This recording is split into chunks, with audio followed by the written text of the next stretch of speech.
జరుగుతుంది. ఇంకా సీడ్ రకాలు డిమాండ్ బాగుందండి. ఏంటంటే ఇటు మన సౌత్ వైపు కొంచెం కేరళకు సంబంధించి అక్కడ పండగ ప్రభావం, ఓనం పండగ అని చెప్పేసి గట్టిగా వారం 10 రోజులు బాగా చేస్తారండి.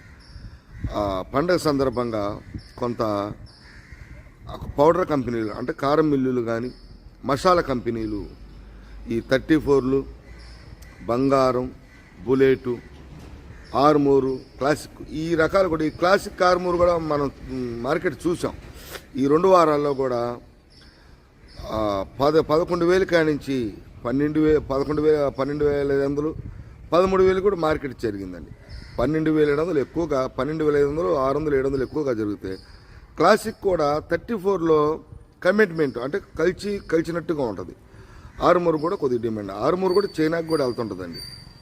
అందుకని ఆ పండగ కేరళకి సంబంధించి 10 రోజులు 5వ తారీఖు దాకా పండగ బాగా జరుపుకుంటారు ఆ రాష్ట్రంలో. ఆ కారం మిల్లులకు సంబంధించి కానీ, మసాలా సంబంధించి కానీ, ఈ బ్యాడిగి రకాలు, నెంబర్ 5, 341, డీడీలు ఈ రకాలన్నీ కూడా అటు పౌడర్ కంపెనీలు, మసాలా కంపెనీలు సేల్స్ పరంగా, అందుకని స్టాండర్డ్గా వాడికి కొంచెం డిమాండ్ ఉంటుంది. మీకు డైలీ వీడియోలో కూడా చెబుతున్నా కూడా సీడ్ రకాలకి డిమాండ్గా ఉంటుందని చెప్పేసి ఉంటుంది. ఒక తేజానే అట్లా ఎక్స్పోర్ట్ పరంగా కానీ